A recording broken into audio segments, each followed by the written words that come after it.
The final stage of our game project is going to be dealing with um, kind of just the polishing and the cleanup, and actually utilization of actually playing each of our levels we bought, and that deals with a main menu system.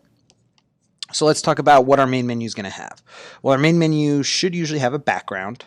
And a lot of times in those advanced games, you kind of have like a cool 3D scene as a background that might be animated and stuff, or it could just be a stationary background with different buttons and choices and things like that.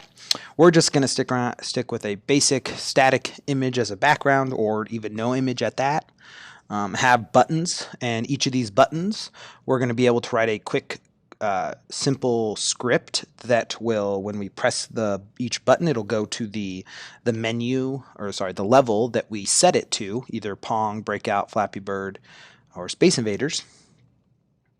We also probably want to provide an exit menu button so that we can code that to exit, of course.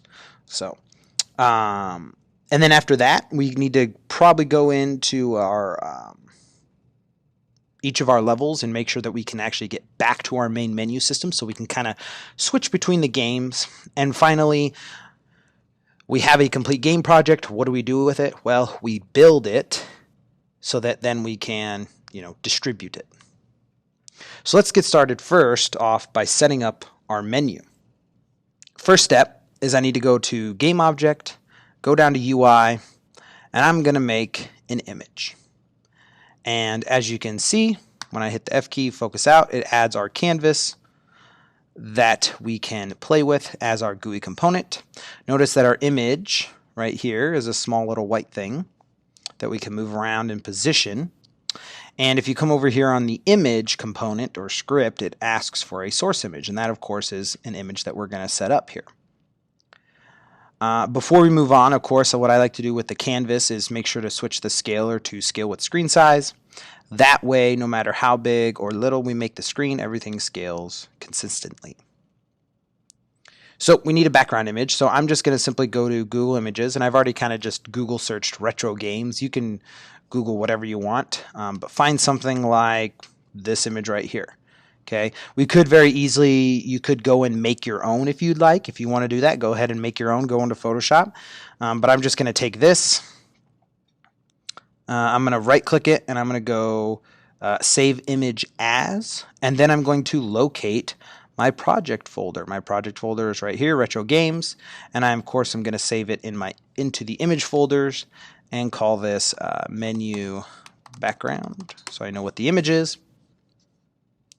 And then bring Unity back up, find my images here, my image folder, see that this is my menu background. It's set to Sprite 2D UI, which is fine. And then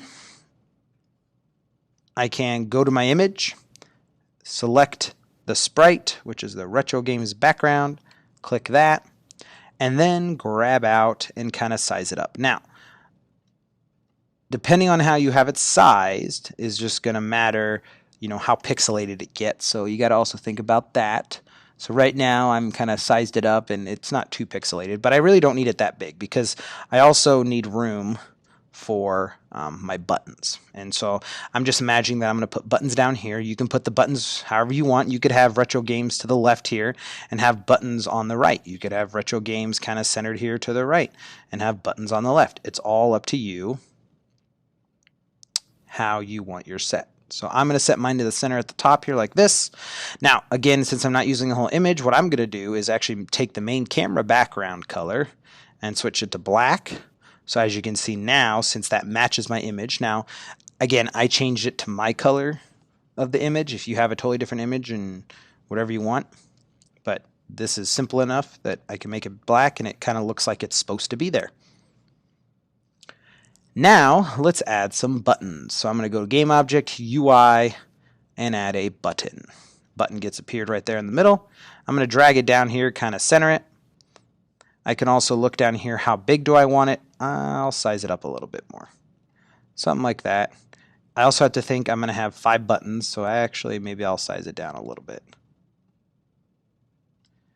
And then what I'm going to do is I'm going to duplicate this 4 different times to have a total of 5 buttons. And simply, don't worry about the spacing amount right now. I can go in and do that here in a sec. So there's that. So let's talk about how I would, lay these all out. Oops. Simply, I would just see how far away the button is position-wise. See how this says -23? Well, the center of our screen right now is Y, and so I am -23 below the Y. If I set it to 0, that's where I'm at. So I might start gridding these out, maybe using 25. This is at -94, so maybe I'll say -100. And maybe -75. That seems pretty good. It's spaced out a little bit. So then from 25, so that's 50 every time. So -125. -175. And then -225. Let's look at and talk about what a button is. Well, a button is this main object that we click, and the event system uses the buttons. And what does the button have? Well, it has a image sprite, and it has the actual button script to deal with our on-click. So we're going to deal with this later. But the main important thing is I just want you to realize what this button is. So it's got all these script components, but notice there's a triangle next to button. That's because it has something parented within. It has a separate UI text component. And this is where all of our text is contained for the actual what's on the button. So instead of saying button, I'm just going to start off by changing these all to Pong. I might make the font size 25, so it's a little bigger. That actually looks pretty good. I also might want to go into this button and just call this Pong button and rename each of these as we go. So as you go, you're going to rename all these, and then inside you're going to want to type out the name, 25,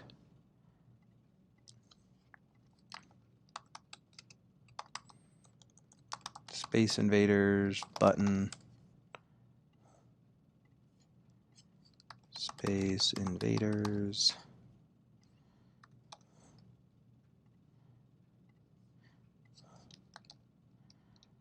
Flappy button,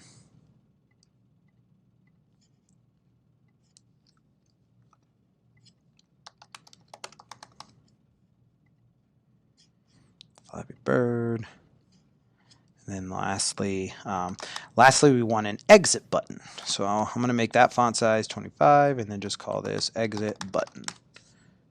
And now we are ready to deal with our buttons for clicking. So what exactly is that? Well, how button clicking works is you need to attach an object or a script component of some kind and call a method on that script to do what you want. That's basically how this button scripting works. When I hit plus, I want to attach some kind of game object, have it run at runtime only, and then I call what function or method is on that object. Okay, so that's how we deal with kind of the on-click. Also, what's kind of cool with these is notice the target graphic, normal color, highlight color, press color. So the colors can change as we highlight over these, and you'll see down here I'm highlighting over and the color is slightly changing in the white. When you click on one, it gets really darker. So as you're developing your games and thinking about buttons and things, for the UI, of course, you can think about what disabled color, pressed color, highlight color, and normal color is. So normal color is how you see it. Highlight is when you hover the mouse over it. Pressed is when you press it. And then if you disable it, or this interactable, if you uncheck it, it goes dim until you check this option and allow that user to, say, unlock a level and things like that. So that's this whole button script. So let's talk about the on-click again. So I need a script that's actually going to be more universal so that I can choose which level and at any time and easily specify the level. And to do that, so I'm just going to call this script a level loader. And then I'm going to open it up.